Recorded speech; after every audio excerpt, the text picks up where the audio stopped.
వారికి సిన్సియర్గా మీటింగ్కి వచ్చినా ధర్నాకు వచ్చినా మాట్లాడినా వాళ్ళ బ్యాక్గ్రౌండ్ ఎదుగుతారు. వాళ్ళ ఇంట్లో ఎవరన్నా గవర్నమెంట్ ఉద్యోగం ఉందా, లేదా వాళ్ళ ఇంట్లో వాళ్ళు ఎవరన్నా మున్సిపాలిటీలో పనిచేస్తున్నారా, లేదా వాళ్ళ ఇంట్లో ఏమన్నా రేషన్ షాప్ ఉందా, ఇట్లా ఏ విధంగా వాళ్ళని నొక్కాలి, ఏ విధంగా కేసులు పెట్టాలి, అఫీషియల్ని పెట్టి బెదిరించాలి. ఎంత సిగ్గులేని జన్మ అంటే ఈ ఎమ్మెల్యేది. వాడికి మాట్లాడడానికి మాటలు రాదు, ఫేస్ వాల్యూ లేదు. ఎంతసేపు పోలీసుల్ని, మున్సిపల్ కమిషనర్లని, ఎంఆర్ఓల్ని, ఎంపీడీ వాళ్ళని ముందు పట్టుకొని అందరినీ బెదిరించుకోవడం తప్ప ఏమీ చేయట్లేదు. దీనివల్ల ఏమవుతుంది, కాన్స్టిట్యున్సీ డెవలప్ కాకుండా అలాగే ఉండిపోతుంది తప్ప ఏమీ లేదు. మన వాళ్ళు 2 ఏళ్లుగా ఈరోజు బాడీ ఉన్నా కూడా పనులు చేయలేకుండా ఎక్కడ మంచి పేరు వాళ్ళు చేయరు, పని చేయలేదు. సో ఇవన్నీ కూడా ప్రజలు గమనించాలి. వీటిని మీరందరూ కూడా ప్రజల్లోకి తీసుకువెళ్ళి, జగన్మోహన్ రెడ్డి గారు ముఖ్యమంత్రిగా ఉన్నప్పుడు, ఇక్కడ మనం ఎమ్మెల్యేగా ఉన్నప్పుడే పుత్తూరులో కానీ, నగిరిలో కానీ, విజయపురంలో కానీ, నిండ్రలో కానీ, అలాగే వడమాలపేటలో కానీ ప్రజలు కోరుకున్నవన్నీ కూడా మనం చేయగలిగినాము అన్న విషయం ప్రూఫ్లతో కూడా చూపించండి. మనమేం మాటలు అవసరం లేదు. తెలుగుదేశం, జనసేన లాగా ఈరోజు జనసేనలో ఎంత దిగజారిపోయారంటే ఎప్పుడు భారతమ్మ గురించి అడుగుతారు. ఎక్కడ భారతమ్మ, ఎక్కడ భారతమ్మ, భారతమ్మ ఎప్పుడు రావాలో అప్పుడు వస్తూనే ఉంది. సంక్రాంతికి వస్తారు, ఉగాదికి వస్తారు. నేను అడిగింది ఏంటి, ఎప్పుడు అడుగుతారు కదా, మా వదిన చూడండి మా అన్నతో లక్షణంగా వచ్చి భగవంతుడికి పూజ చేయడమే కాకుండా రాష్ట్ర ప్రజలందరూ బాగుండాలని అన్న ద్వారా ఎలా శుభాకాంక్షలు తెలియజేశారు. అలాంటప్పుడు తెలుగు వాళ్ళై ఉండి తెలుగు న్యూ ఇయర్ ఉగాదికి అధికారంలో ఉన్న చంద్రబాబు నాయుడు కానీ, పవన్ కళ్యాణ్ కానీ, మిగతా మంత్రులు కానీ ఎందుకు వాళ్ళ భార్యా సమేతంగా వాళ్ళు కార్యక్రమాలు చేసి, అంటే పూజలు చేసి ఈ రాష్ట్ర ప్రజలు బాగుండాలి, వాళ్ళ నియోజకవర్గ ప్రజలు బాగుండాలని ఎందుకు శుభాకాంక్షలు చెప్పలేదు అని అడిగాను. ముఖ్యంగా చైర్మన్ బిఆర్ నాయుడు కొండ మీద పంచాంగ శ్రవణం పెట్టి భార్య సమేతంగా రాష్ట్ర ప్రజలందరూ బాగుండాలని భగవంతుడిని కోరుకోవాల్సిన బాధ్యత ఉన్న వ్యక్తి కనీసం ఆంధ్రప్రదేశ్ లో లేరు వీళ్ళెవరు, ఒక చంద్రబాబు నాయుడు తప్ప. అదే నేను అడిగితే దానికి సమాధానం చెప్పేవాడు లేడు. తెలుగుదేశం, జనసేనలో ఎప్పుడు సమాధానం చెప్పరు. స్క్రాప్ ఉంటారు కదా, క్యారెక్టర్ లేని స్క్రాప్ అందరినీ తీసుకొచ్చి వాళ్ళతో ప్రెస్ మీట్ పెట్టి ఇష్టం వచ్చినట్టు మాట్లాడటం. అలా మాట్లాడటం వల్ల వాళ్ళు వాళ్ళ పార్టీ చులకనైపోతుంది తప్ప మరొకటి కాదు.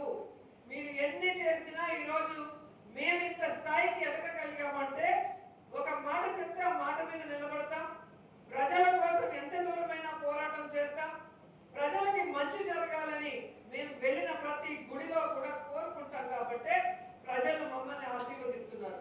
కులాలు, మతాలకు అతీతంగా మా వెనక వస్తే మీకు తెలుస్తుంది.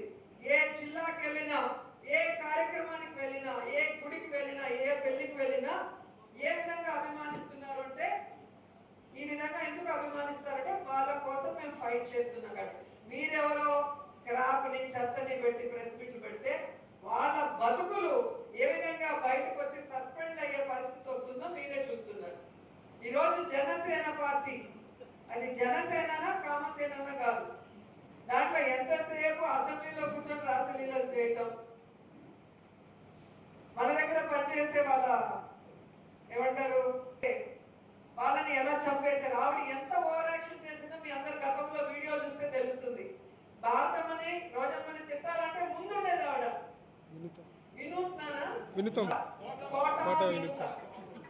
పెద్ద పొట్టు పెట్టుకుంటే వాళ్ళు లక్షణంగా ఉన్నట్టు మంచి వాళ్ళు అన్నట్టుగా బిల్డప్ ఇచ్చారు. చాలా మాట్లాడారు. నన్ను ఎవ్వడు మాట్లాడినా నన్ను అడుగుతారు, ఏం మేడం వాళ్ళని మాట్లాడితే వదిలేశారని. వాడికి పని పట్టలేదు కాబట్టి మాట్లాడుకుంటున్నాడు. నాకు చాలా పని ఉంది, నాకు దేవుడు ఇచ్చిన ఈ సమయాన్ని మంచి చేయడానికే ఉపయోగిస్తాను, దేవుడు చూసుకుంటారు వాళ్ళని.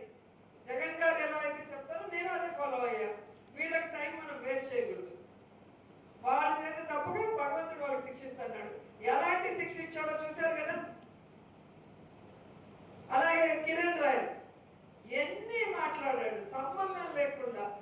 ప్రెస్ క్లబ్ ఫ్రీగా ఉంది, 500 కడితే కూర్చొని ఇస్తారని చెప్పి ఏది పడితే అది మాట్లాడాడు. ఈరోజు రాష్ట్రంలోనే కాదు, పక్క రాష్ట్రాల్లో కూడా వాళ్ళ పరువులు పోయినాయి.